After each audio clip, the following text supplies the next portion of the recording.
In this video, we'll look at other special characters that can be used with the fprintf command to change the way your numbers are formatted, numbers or strings. So I'll call this section Other Special Characters with fprintf, and I'll paste a couple in and we'll add to this list as we go. Let's look at some other format options, such as we've seen F, we've seen D or I. Let's look at exponential. So let's say we have a variable like voltage that's 8500, nice big number, and I'll fprintf it with let's say the voltage is and star percent %e. This is for exponential, and then maybe millivolts or something, and then a comma, and then tell it where to get the values from. In this case, there's only one value in that voltage variable, but if there was more, it would use more. Let's include the new line as well. Let's press the output, and I think we're good. Run section. So I'm getting exponential notation or scientific notation, where it's 8.5 times 10 to the third. That's the equivalent of 8,500. I could change that to F, and I get the regular fixed point notation with no exponential, no scientific. G, lowercase g, actually picks the shorter of either fixed point notation or exponential. So either E or F. Choose the shorter of F or E.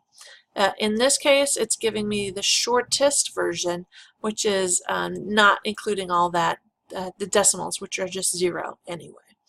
So that's E, F, and G. Let's do a couple more with some other types. Let's create a new variable called name that's a string. So like, I don't know, MATLAB is a good name. Suppress that output, and we'll fprintf with my name is, no, let's do one letter is, and then we'll use %c, and I'll put an exclamation point here after the letter, and close the string, and then comma, and tell MATLAB where to get the values from. I want you to pull them from the variable called name. And what the C says is pull them from the variable called name one character at a time. One character at a time. So I'm going to comment out the voltage one now that we've seen that. And let's put in a new line here as well. Run the section. One letter is M, one letter is A, so it's pulling from this variable one letter at a time. Each time it goes through, it's going to rewrite the string, filling in a different, whatever letter is next. So that's why we get all the letters one at a time. That's what C says. If I change it to S instead, then I'm not going to get one character at a time. I'm going to get a string at a time, and since this variable name has only one string in it, it should only run once. So let's run section. That's it, we just get one.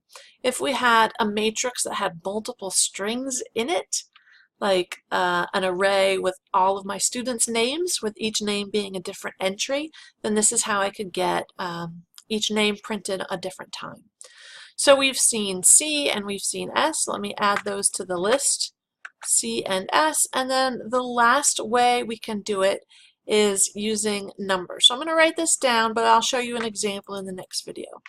This is if I have numbers with F. It also works with some of the other ones, but we'll mostly use it with F to pinpoint how many digits are being displayed. So we'll see an example of that in our next video.